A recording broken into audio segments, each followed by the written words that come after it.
this computer. Okay, so welcome again, everyone, for joining us. Hare Krishna, for reading of Sankama Kumudi. And we are reading chapter 23, continuing, which is Loss of Sankalpa. And we're on page 431.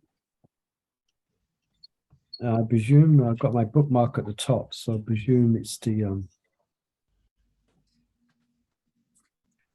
top. So what we'll do is Mother Sadhya, she has a hand up there. If you go down to port at the bottom of page 430, and we'll just continue from to summarize after our pranams to Prabhupada, yeah? Namo Om Vishnu Krishna Prasthaya Buddha Shrimati Bhakti Vedanta Swami Namane Namaste Saraswati Devi Gauravani Puchalini Nivasesha Sunivari Pashtatara Satanini Jai Sri Krishna Chaitanya Prabhu Nityananda Shri Advaita Gadadhara Shiva Sari Gaura Bhaktavinda Hare Krishna Krishna Krishna Hare Hare Hare Ram Ram Ram Hare Hare. Okay, Hare Krishna, let's begin. Hare Krishna. So you can. Okay, thank you. Yeah, let's go. Hare Krishna. To summarize, we know that Vaishnavas of the Sri Sampradaya do not associate closely with devotees of the Kumara Sampradaya because divergence between their respective teachings challenges the resolve each has for their own kind of practice and attainment. Similarly, Vaishnavas of the Gauda Sampradaya do not associate closely with the worshippers of other forms of Krishna, like Lord Ramchandra, because by doing so, their determination will slacken. That is the result of divergent association. We conclude this topic by citing the example of Gopakumara, who throughout his travels associate with great devotees, the Lord's companions, and the Lord himself. And although the boy always tried to make himself at home with whomever he was with, still, because he was not in the company of the Sajayatasye, he could not find peace. Sri Narada informed Gopakumara that he would never be satisfied with any company other than one that harmonized with his own type of love for Krishna. The sage voiced the boy's inner dissatisfaction in the following way. Even when you came to Sri Vaikunta, the Lord's abode of limitless, incomparable joy, and to his transcendental city of Ayodhya, and to this city of Dwaraka, even greater than both your heart's distress, only multiplied in a most unlikely way. Now, let us examine the effects of dearth of spiritual discrimination. A devotee's lack of discrimination results from his spiritual immaturity and a lack of learning. In the absence of careful guidance and strict adherence to the regulative principles, a sadhaka will inevitably stumble into wrong places, wrong association, wrong situations, and wrong practices. The principle of Siddhasya Lakshana, Yat Syat Sadhanam Sadhaksya, that denotes a straight line between sadhana and sadhya.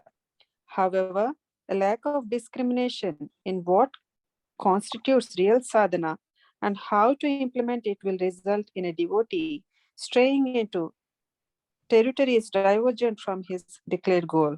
Needless to say, being so sidetracked will compromise his determination. Additionally, learning unnecessary rituals, adopting extraneous spiritual practices, or traveling to irrelevant holy places are some examples of pure spiritual judgment. As Narottama Das Thakura writes, the struggle to travel to various holy pilgrimage places is simply a mistake of the mind, because to make spiritual advancement, one only needs the lotus feet of Govinda. One of the most common examples of misjudgment is a devotee's excessive emphasis either on outreach teaching or on focused sadhana. Srila Prabhupada expected his followers to keep a balance between the two. And while both preaching and sadhana are equally important, balance is sometimes absent in the conduct of devotees. On the one hand, devotees can become so absorbed with preaching and its supporting duties that they neglect reading, the morning programs, and attentive japa. On the other hand, devotees can sacrifice the blessings of outreach to retire to academic institutions or holy places to enrich themselves with knowledge similar to the way of Gnani Bhaktas. Both groups have ideologies to support their lack of discrimination, but both fall short of the balance that Krishna recommends in the Bhagavad Gita. The standard of discriminating devotion recommended by the Lord is to be seen in the conduct of Sri Haridas Thakura. In praise of the Namacharya, Chaitanya Charitamrita says, some behave very well but do not preach the cult of Krishna consciousness, whereas others preach but do not behave properly. You simultaneously perform both duties in relation to the holy name by your personal behavior and by your preaching. Therefore, you are the spiritual master of the entire world, for you are the most advanced devotee in the world. In summary, an overzealous preacher risks the offense of inattentiveness, thereby dampening his determination for sadhana. Likewise, blinkered scholars often neglect preaching at the cost of Gauranga's blessings, which result in a sadhana that is solely dependent on their own limited efforts. In either case, a lack of discrimination comprises sankalpa. A final example of a lack of spiritual acumen was spoken of by Uddhava to Gopakumara, who, in his attempt to attain Krishna's mercy, contemplated going to Jagannath Puri. Uddhava informed the boy that Puri, with its festivals, darshan of Jagannath, and unlimited prasadam, was enjoyable that the boy's feelings of separation from Krishna would be checked. So much so that true humility would evade him. Uddhava advised Gopakumara to go to Vraj, where festivals were absent, where Krishna was not readily visible, and where the necessities of life were sparse. Since Vraj and its pastime places would invoke great separation, humility would manifest and form that prema. For Gopakumara, Vraj was a more advisable place to go to than Puri. Although he had advanced to the doorstep of prema, Gopakumara still lacked the discrimination to know what was best for him. Uddhava evoked the boy to the truth that the wealth of one kind of bhakti would weaken his enthusiasm for the treasure of another, the kind of bhakti he so dearly coveted. Okay, some interesting points there. So we finished off on Raj just speaking about association, subtle sangha or lack of thereof. And specifically, he gave a summary at the end there. So even amongst Vaishnavas, there is respectful discrimination. You could put it like that. Respectful, yeah, discrimination. So we kind of stick closely to our clan, so to speak, or our cult, the cult of Lord Chaitanya Mahaprabhu. We stick quite closely. And even we could say, even within ISKCON, you could say there's different moods and different emphasis. But anyway, we're in ISKCON, so we don't want to overly associate with maybe very advanced Vaishnavas, maybe very detached Vaishnavas in the Sri Sampradaya, for example, may be very learned, but we will hear from devotees in our lines. So that can be an impediment to our attaining our goal if we don't make such discrimination. And then, yeah, Maharaj is quoting, this book is based on the Brihat Bhagavatamrita, so he quotes the story of Gopakumar a lot. That book inspired this book, actually. Maharaj's reading of that book and his study of it inspired this one.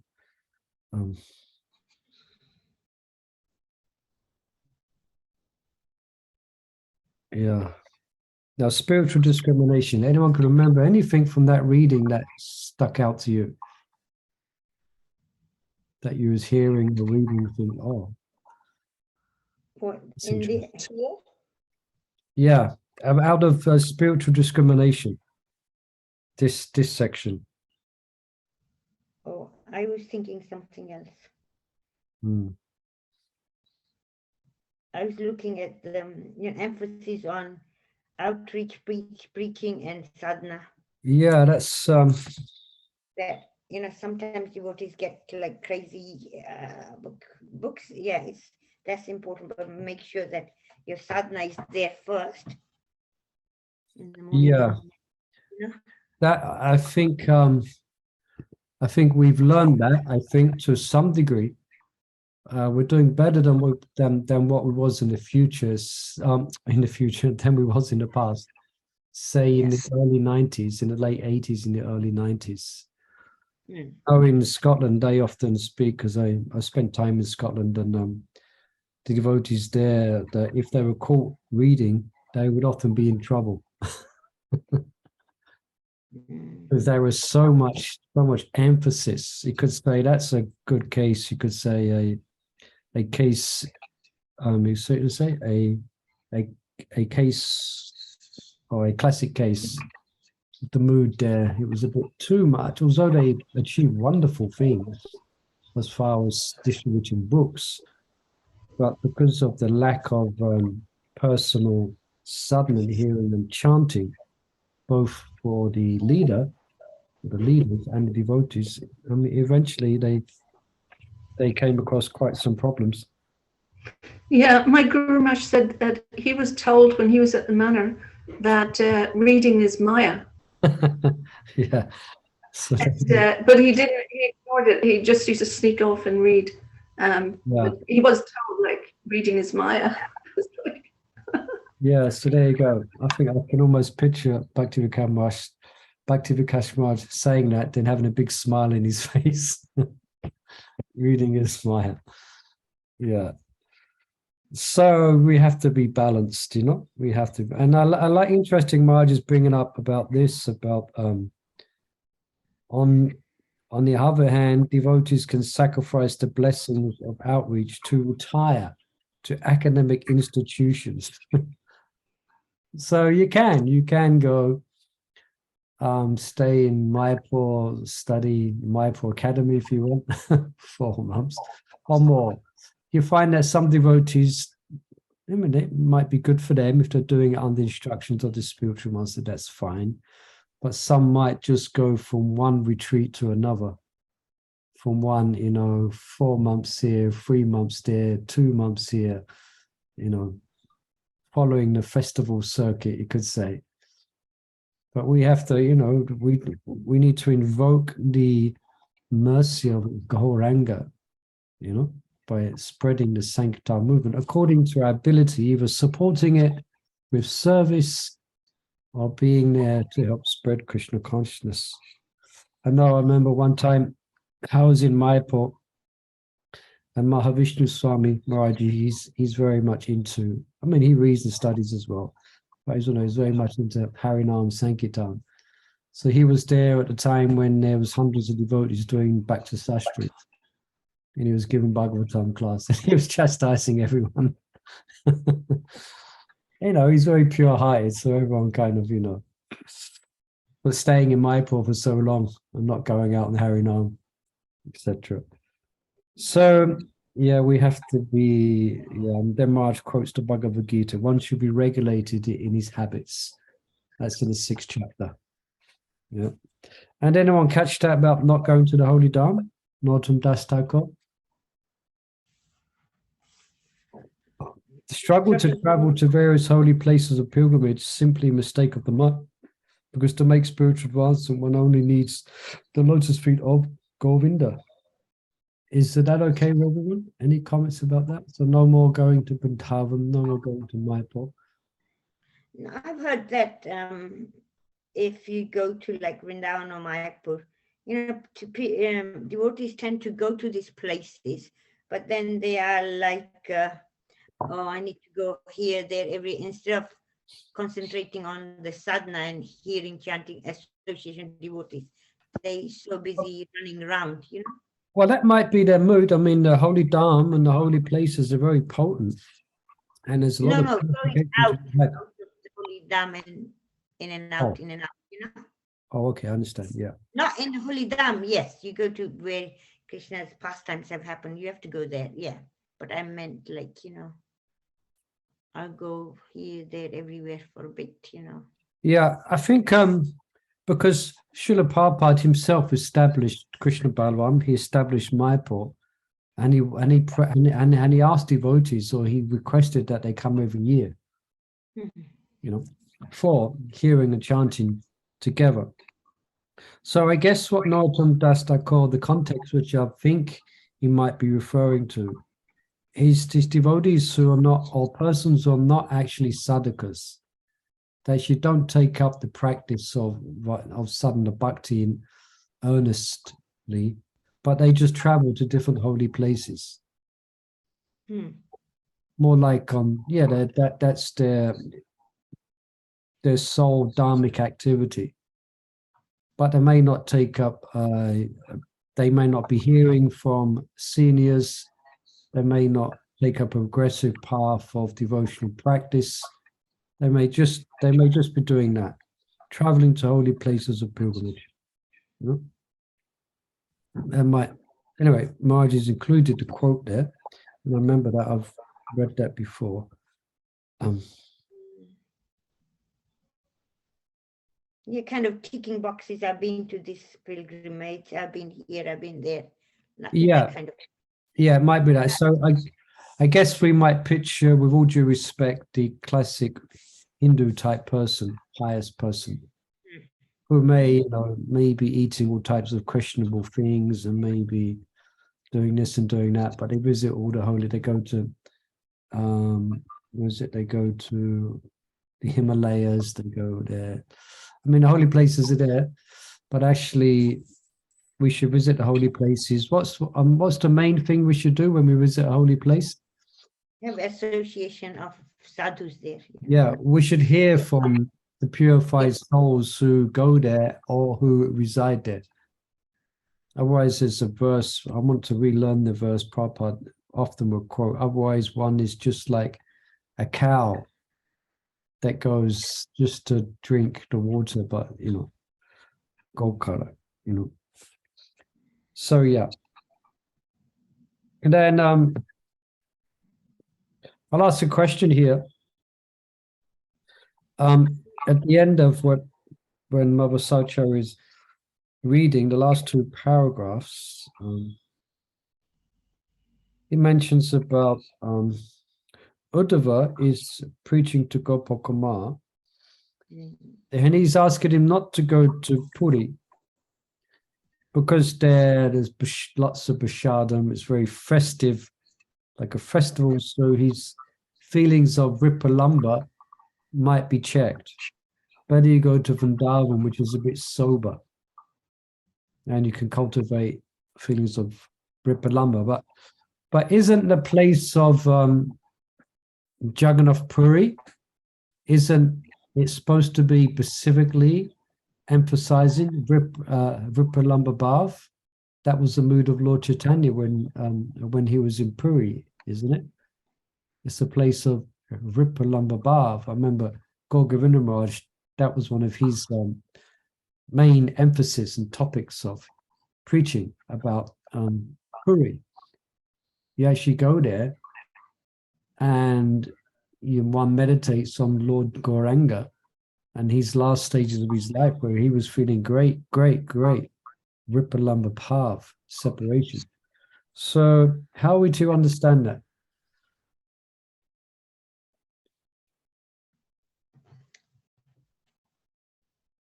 I'm just thinking, prema, there's different stages of prema. Yeah. Narad Muni didn't thought that Gopkumar wasn't at that stage of prema. He at a different stage, and he'd be better off going to where his mood was. Yeah, but the mood was, he was encouraging, because as we spoke before, the underlining mood of our practice is to develop separation, whether one's a beginner or whatever. So, but we also hear that Puri is the place of Ripalamba Bhav. So why is he advising him to? The answer, I think, may be more simple. It's not so philosophical. Okay, let's. Anyone take out there can have a philosophical speculation about this? Navavasha, Sundati Priya, Lavangalatika, Jambavati, Gopigita, Kahaya, Sahachari. Same rasa, maybe. Sorry? One has to be, like Narada has told Gopakumar, one has to be harmonized with his own type of love for Krishna, like the same rasa. Yeah, that could be it. Could be it. It has to be harmonized. Go and say a bit more, Elaborate a bit. Like we have this servitude, Okay. friendship, vatsalya, and all this. Yeah. So one of the rasas might complement with the Vrindavan mode where Gopakumara is like Okay, in that mode. that's interesting. Anybody else before I give my philosophical speculation on it? Because I read it, I was as you was reading, I was, but actually this episode of Gopakumar is all going on before the appearance of Gauranga, thousands of years before Lord Chaitanya appeared. So I think that might be you could So say, yeah, because it was Lord Chaitanya who went and stayed in Puri, and then after that time, based on the feelings of Gauranga Mahaprabhu, Gaudiya Vaishnavas, then they understand that Puri is the place where that was exhibited. So that's what I was saying. It may not so philosophical. Although I think what Mother Sachari said is definitely of some value. But I think, yeah, it took place, this Gopakumar's Leela is millions of years ago, as far as I know, thousands of years ago. So before Gauranga Mahaprabhu. Although it's eternal, but that's another discussion. All right, so does that sound an okay philosophical speculation?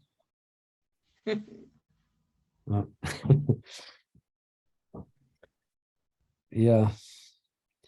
All right. Anything else on here? So we just heard about. Anyway, it's interesting. We can see, isn't it, that we have to tread very carefully in spiritual life. We have to be so careful. We can easily be misled. Yeah. One of our brahmacharis has kind of jumped the ISKCON ship. I won't get into that. Just lately. But yeah, we have to be very careful. Yeah, so should we read on? We're going to hear about, unless there's any more questions about that. I still want to understand the information, like Puri's festivals, darshan of Jagannath, unlimited prasad. So it's enjoyable, right? Yeah. So I still want to understand what that means. Enjoyable, like. Well, it means you take a prashadam, Mahaprasad ki jai. But then that devotee in what mood? Then he says, so much so that true humility would evade him. Yeah. Perhaps we might have to read that section, because we're reading Brihat Bhagavatamrita at the moment on the Thursday. But let me just read it again. So we could say so much so that true humility. So why would true humility would evade him? Yeah, that's what I'm saying. True humility is in one sense, it's a contemplative coming to terms with one's distance from Krishna. That's a aspect of developing humility, is understanding where we are and how far we may be away from Krishna. So that will naturally endow one with a sense of humility, that one understands I am a devotee of no worth. So okay, got it. I was thinking in Vraj, Krishna would be away, you know, like where the gopis are feeling separation. So like the humility is there, you know. Yeah, I think, yeah, I mean, because Puri is it is a festive place. There's festivals, there's thousands of people go there.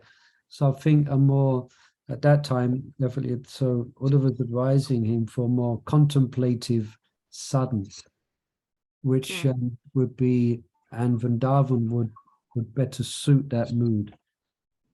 I guess, well, Vrindavan's changed a bit, but still. Anyway, any questions on that? Or comments? Okay. Yeah, and also he was at the stage of the doorstep of prema, so I think that would be bhava.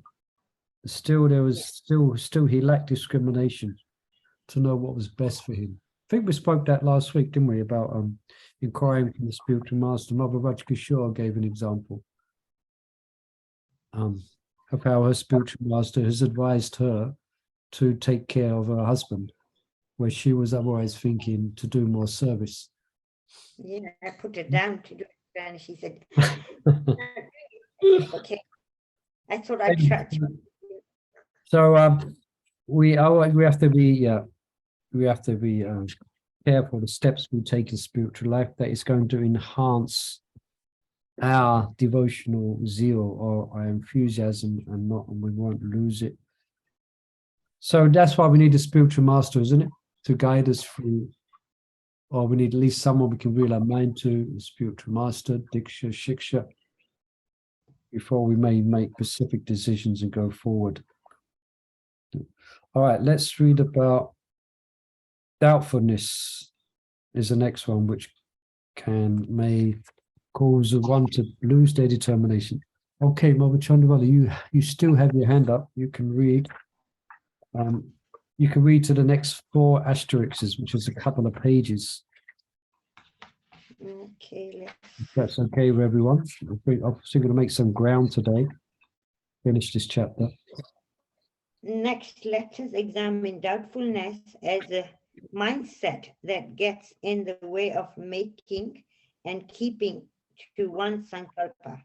In Bhagavad Gita, Krishna reassures Arjuna that following the path of bhakti, it will attain its perfection without a doubt, a samshaya. And yet, accomplishing the perfection of prema sometimes appears to be such a lofty goal that devotees doubt their ability to attain it. Rupa Goswami expresses such doubtfulness on more than one occasion. For example, he writes, Where am I, an insignificant fool? And where is that divine love which even great devotees cannot attain? Sadhana bhakti is usually a trying and lengthy process, considering the time and effort it took a great devotee like Brahma to attain success. A standard devotee may become doubtful, and his doubtfulness may cause him to be despair. In another words, Rupa Goswami echoes a similar melancholy. I'm very weak and lazy to do even the smallest devotional service. And so when I hear of the peerless and difficult to accomplish services performed by the great devotees in ancient times, my heart burns with despair. But then in the second part of the same verse, the Acharya expresses optimism and hope. O Lord, O King of Agasura, but when I hear that your waves of mercy splash everyone from the demigod Brahma down to the most insignificant creature, then my heart becomes sprinkled with a cooling drop of hope. The 2 parts of the verse and their translation are explained thus. From the first part of the verse, it appears that being doubtful of success is natural, at least for some sadhakas. If, however, those devotees succumb to an attitude of faithlessness, then their determination will be seriously impaired. The solution is to face an impending obstacle as a welcome challenge and good opportunity to invoke Krishna's mercy. For intimacy, when a woman, a With sannyasi, For for instance, intimacy with a woman, a sannyasi disciple of Srila Prabhupada committed suicide. He thought that the path to Krishna had become impassable for him. But upon hearing of such conduct, Srila Prabhupada disapproved. His divine grace emphasized the redeeming nature of devotional service by which that sannyasi could have continued his sadhana, albeit, yeah, it's all together, Yeah. albeit in a different ashram.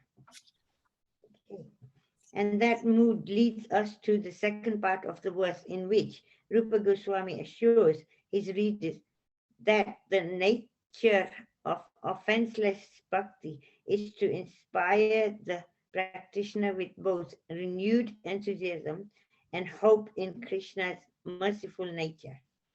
And such hope does not go in vain. Sudama Vipra was penniless and a social outcast, yet Krishna, the Supreme Lord and Master of 6 opulences, embraced him with both arms and showered him with untold wealth. The result of offenseless devotion is beyond a devotee's imagination, beyond his wildest dream. Gopkumar's guru said, Vachantitam cha satyati. Indeed, you will attain more than you desire. So while a devotee may sometimes become doubtful and apparently weakened in his resolve, if he remains patient and confident in the words of scriptures, his determination will be redoubled by the grace of Krishna and Bhakti Devi. Okay, let's just pause there, I think, rather than because there's another part I'm just going to bring up about 40 sadhana. So I think we can perhaps relate to that, isn't it? That sometimes, does anyone have doubts sometimes when we understand where we are, when we read and hear about devotional attainments of great souls, and there's little old us with our bee bag trying to get 16 rounds done, trying to get some service and do some little bit of service, and then we hear about the attainment. We hear about the attainment of perfection from great souls. So, anyone ever feel like that sometimes? Yes. Yes. So I think there's a tipping point that Marge is pointing out here. There's a tipping point that we have to not tip over, where that shouldn't lead, as Marge says, to an attitude of faithlessness. Now that might happen if one is not at the stage of nishta, in other words, they're still very much tempted by the material energy. So it might be for someone that they may glide quite easily again to engage in the objects of sense gratification. But at least if someone is fixed, if someone at the stage of nishta, then hopefully that attitude will change, or the feelings of being, like the mood that here Rupa Goswami writes, I am very weak and lazy to do even the smallest devotional service. And when I hear of the peerless and difficult to accomplish service performed by great devotees in ancient times, my heart burns with despair. Now, at this point, it's hope that someone will internalize that mood to help cultivate, again, this feeling of separation. You see? Rather than it leading to doubtfulness in the process, it should lead to further deep chanting to actually obtain Krishna's mercy. And then he gives the other side of it as well. Then the other side, when we hear, "Oh Lord, O Kila of Agusura," but when I hear that your waves of mercy splash everyone, from demigod Brahma down to the most insignificant creature, my heart becomes sprinkled with a cooling drop of hope. So there's these two sides, you see, which we have to accommodate. Any questions on that? We shouldn't, yeah. Generally, we might be that if someone really the desire for sense gratification, it may be coming quite strong due to offenses to devotees, or what Maharaj is going to describe, lack of appropriate sadhana, and then then they may have some doubts about their attaining perfection in devotional service, but it definitely doesn't help if they stop following the process of devotional service. So I'm kind of emphasizing that someone's at the stage of, at least they're fixed, they will continue, and then they will develop the mood that's been spoken of. They will hear about, there's one verse, Aho Bakayam Sana Kala Kutam. Alas, how shall I take shelter of he more merciful, or one more merciful than he, who gave the position of mother to the she-demon Putana, who tried to kill him. Whole Bakayam, it's a well-known verse early on in the Bhagavatam. That's the verse that was spoke to, what's that devotee who was dressed in finery, and Gadadhar Pandit had doubts about him. Pundarika Vidyanidhi. Yeah, Pundarik Vijayanidhi, yeah. And that verse was quoted to him, was sung very nicely by Mukunda. And he went into great ecstasy when he heard that verse. Alas, how shall I take shelter? So Krishna is very, very merciful, and he can give his mercy to any jiva. So we should always keep that in mind. Yeah. And he brings up about, this is a well-known history of ISKCON. This is, anyone, if they don't know, this is, what's this sannyasi's name? Remind me again. Oh, I can't remember. Suicide, friend of Tamal Krishna Maharaj. I'm testing your ISKCON history here. Vishnujan Maharaj. Yeah. Yeah, this is quite a history apart. It's quite a significant point of a significant historical moment in our society that a sannyas disciple actually did that. Actually, I heard different versions of that. I heard Prabhupada said that. He said that Prabhupada actually, Vishnujan asked him on a morning walk. And Prabhupada said, yeah, you should commit suicide. You know? But then Vishnujan, apparently, one version I heard, then he immediately dropped to the back of the devotees who were walking with Prabhupada. So he couldn't hear Prabhupada. He really dropped to the back. And Prabhupada continued the discussion. And he said, in the discussion in the lines of, yes, but that should not, we should not do that. But tradition, yeah. You understand? Hear the full conversation. Yeah, I didn't feel he didn't hear the end of the conversation as far as I heard. That's one version I heard. But anyway, so here's quite a strong example where he thought, he had fallen down, and therefore lost all hope completely, to the extent that he took his own life. So Marge is bringing that out. Yeah, we shouldn't forget the redeeming nature of devotional service. Apichet Sudacharo, Bhajatai Maman, but so the Mantavya Sangya Piyashet Ho Hisha. Yeah, so there's hope for us. There's great hope for us.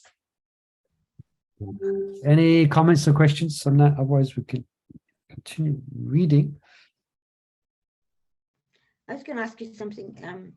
Yes. You know, when you're chanting, sometimes, well, most of the time, you think, oh, I just made a mess of that chanting. I haven't really done really good chanting. And then you think, I must have offended devotees. I must have done something, right? and then later on, Krishna kind of shows you signs of something positive, you know? Yeah, you feel encouraged, you get some taste. Yeah. Okay. I'm not Restated. that bad. But yeah. So you're just making a comment there. No, I'm just thinking, is that the right way kind of to think? Well, that's generally what most I think that's generally what most sincere devotees will, the mentality they will go through, because we do hear about Vaishnava Parad, and I think we have quite a healthy fear of it, which is good. It can go too much, actually. It can be too much. I mean, there's one devotee, every time this was a few years ago, I said this before, sorry for boring you, but every time I would see him in a temple, he would say sorry. He would apologize. Every time I might go past him up the stairs 3 or 4 times or something. Sorry, Prabhu, sorry. Nice mood, but perhaps, But yeah, I think that's always there. In one sense, that's a natural thing. But generally, if it is offenses, generally we will start to lose the shelter of the holy name, which means we will start to become attracted to material activities again, because the soul by nature seeks pleasure. So it's a good thing to perhaps contemplate, have I made some offenses,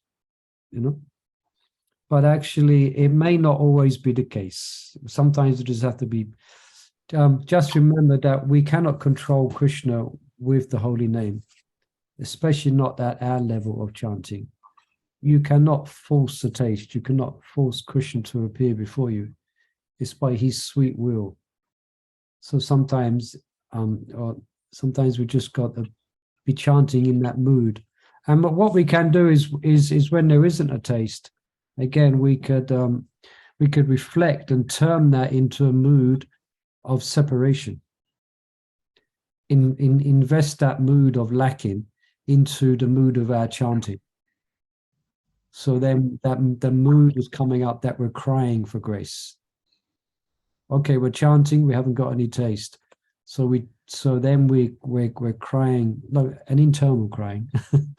Yeah. So we like internalize our mood to like deepen our kind of deepen our feelings of separation and our eagerness for Krishna's shelter. Yeah, we shouldn't. No, I'll put the bee bag down. It's too boring. Let me do something else. No, we chant, and I think actually, realistically speaking, we could say that that's going to be, for at least in our stage, to one degree or another, that's going to be the highest percentage of our chanting until we get to the stage of ruchi. Mostly we're not going to be getting a taste because we're clearing out the dirt, nama bus. But as the dirt goes and we start getting, then it will be a regular experience of getting a taste. But it depends where we are situated in devotional service, but especially in the beginning stages, and that's why we should be faithful to the process. It's called Vaidhi. Going on different subjects, but yeah.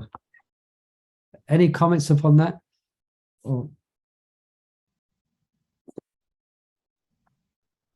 Right, you can finish reading this section, Baba Chandravali, to the 4 asterisks, as we originally said. Where was I?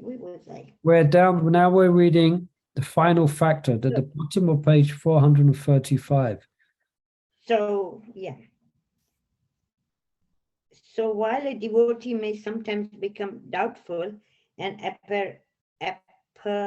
apparently weakened in his resolve, if he remains patient and confident in the words of scriptures, his determination will be redoubled by the grace of Krishna and Bhakti Devi. Yeah, so patient and confident.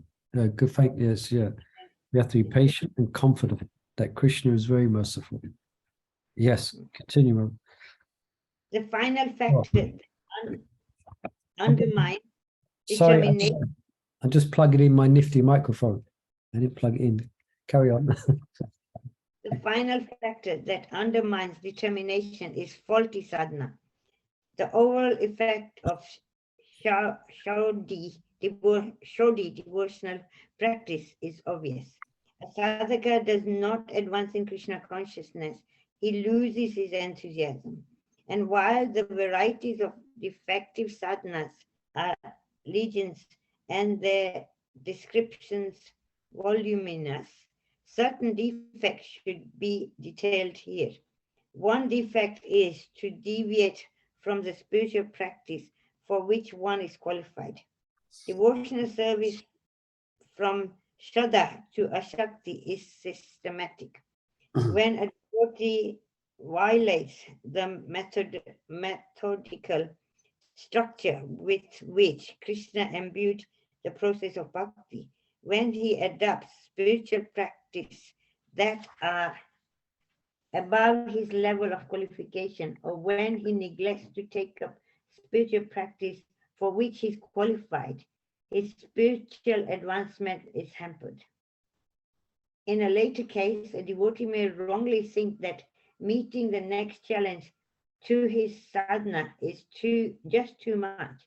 The underlying reasoning for failing to meet this challenge may be due to apathy or laziness. Yeah, laziness. Apathy or laziness, and is often expressed by the words, "I'm not so advanced." Obviously, such an attitude is counterproductive to generating enthusiasm.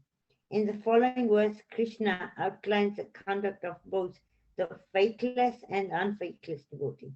This quote is a compound of two similar verses that are combined by Bhakti Vinod Thakur in his teaching of Niyamagraha.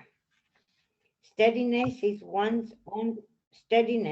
one's own position is declared to be actual piety, whereas deviating from one's position is considered impiety. In this way, the two are definitely ascertained. O saintly Uddhava, in order to restrict materialistic activities, I have established that which is proper and improper among all material things, including time, space, and all physical objects. The stage of devotion each have their specific do's and don'ts.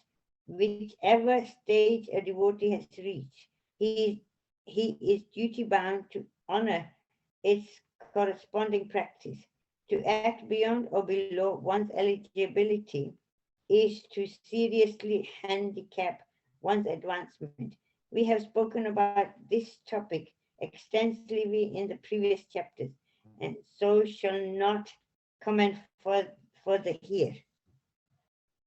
The verse above may also be viewed from another interesting and relevant perspective, that of the instructions given by the Guru to his disciple. Are the spiritual master's instruction below or above the eligibility of the follower?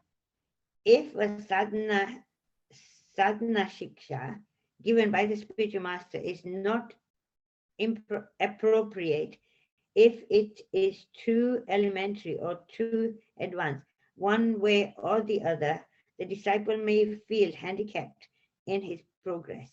Thus, it is the duty of the Guru to provide instruction according to time, place, and eligibility, so that the disciple can feel inspired to take successive steps to perfection. Okay, thank you. This topic comes up somewhat later in our study of Sankalpa Kaumudi. I was just doing a little study on that just before this class, actually. But any questions about this section?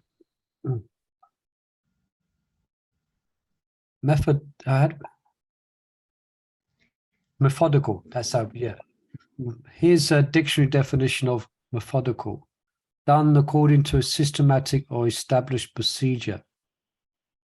A methodical approach to the evaluation of computer systems. So that's a dictionary definition. So that's what our Krishna consciousness should be like. We should be very methodical, meaning we should be aware of the stages we are presently on, and we should be aware of when, with consultation with senior devotees, then we may practice on other levels of devotional attainment. So the opposite word of methodical is random. You know, like you just like you throw dice in a random way and whatever number comes up. So one of the main focuses of this study, which Marge is emphasizing, is that we don't want to practice Krishna consciousness like that, just random, in the hope that someday, you know, Krishna be kind to me, which I guess he will, but we have to be very methodical. That's what Marge is asking of us, or that's what Prabhupada is asking of us, you know. And there's a quote from here. I just share this slide. Interesting picture I've got here. This is another little study course I'm getting together. Let me 1 second.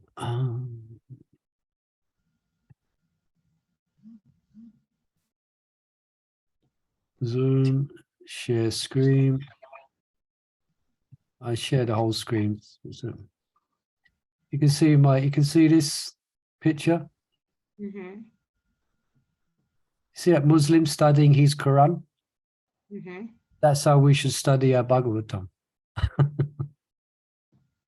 Yeah. So Srimad, this is Jiva Goswami. Srimad Bhagavatam describes the ultimate phase of the absolute truth and the supreme goal of life. It is not a loose collection of nice stories for casual reading. So Marge mentions in a further section that I'm studying that if one spends too long just practicing randomly Krishna consciousness, then there's a danger that they will lose enthusiasm. Yeah, if they're just practice randomly without a specific, you know, you want to, okay, so you want to know, for instance, Maharaj gives some just fast, he gives methodical reading or hearing and reading. Here, the ISKCON sandwich, Prabhupada established that morning and evening class, the 4 main books that we have, Bhagavad Gita, Srimad Bhagavatam, Nectar Devotion, CC, gives a complete and concise, easily understandable picture and science of the purpose of Krishna consciousness. And then the ultimate purpose, which is desire to understand it, and which is basically, just devotees' desire to understand the ultimate purpose of Krishna consciousness and how to attain it. And then the gift of Lord Chaitanya, which is Raganuga Bhakti. So have we really studied these subjects? I mean, we're studying it now, I guess, in one sense. For instance, how have we really studied? Do we really want to get to Raganuga Sadhan?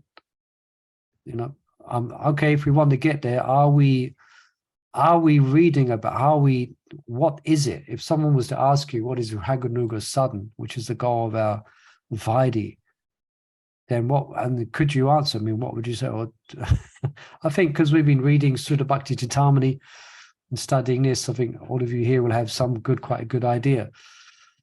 But you get the idea what Marge is emphasizing here. We have to be quite methodical, you know, and that shouldn't be too random, just randomly, you know, hanging out in Krishna consciousness, you know.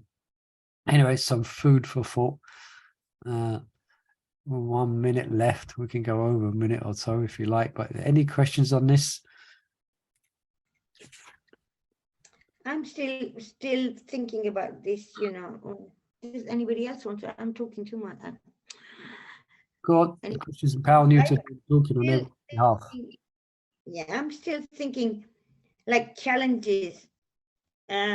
Just this challenge is too much for me. I mean, how do you know what challenges to go for, and like you were just saying, you practice yourself, Krishna conscious as you practicing. And then how do you know, okay, I need to move up a bit, I need to do this? How do you come to that kind of thing? Well, for one, we have to be we don't have to be a scholar. That's not to be in our spot, but we should have quite some grounding on what are the symptoms of different stages of Krishna consciousness, and be able to reflect and see where we are at, And also, I think a very important point here is to get the association of devotees who are advanced in their bhajan or in their taste for Krishna consciousness. I think there's my Guru Maharaj often quotes, and I've read it myself in Jai Vidama. There's Thakur. He gives this, he creates these personalities, and they have discussion. Anyway, this younger aspirant who's just coming to the path of bhakti, who's been practicing some time, then he comes before a senior devotee, he comes before a senior person. And this junior, he wants to understand where he is at in Krishna consciousness. So then his spiritual master asks him to describe his chanting, what he thinks about, what's going through his mind. So then he explains to him. He explains exactly what's going through his mind when he chants, and what he's thinking of, or what he's not thinking of, as the case may be. And then from that, his spiritual master ascertains, oh yeah, you are, say, just theoretically speaking, you are at the stage of Nishta. You're just coming to, and then the spiritual master will then give a specific, or the senior devotee will then give a specific sadhana for that. And and in the book, he gives a specific practice for that specific devotee. That's why Maharaj said here, he mentioned that, I've jumped a few pages here, that the spiritual master should be conscientious, should be learned enough or experienced enough to give a specific sadhana, which is not below, which is not too high. So you can see that takes empowerment as well. That takes purity of heart. So that's an answer to your question. Yeah. I guess, yeah. All right. Yeah. When you sometimes making, even in the devotee association, you're making conversation with some devotees, you tend to feel a bit bored. Yeah, okay, yes, I'm talking and I'm here, I'm everything, but I really want to listen to something different, or I think we should finish this conversation. You get kind of that kind of mood. So yeah, that means you're becoming a bit more discriminating, and we don't want to waste our time. So hopefully everyone here is not becoming bored. You still got everyone still here listening. No, I was just thinking. Oh, I'm just saying, we all, in general. So, all right, so some food for thought then, a few points we brought up today. Hope it was of interest. And next week, we're gonna carry on speaking on this stuff, but we didn't finish. I always have this aspiration to finish a particular chapter, but we had discussion. So Marge is going to speak about, we yet to hear about, where is it? You read that part? Where we get to? Yeah.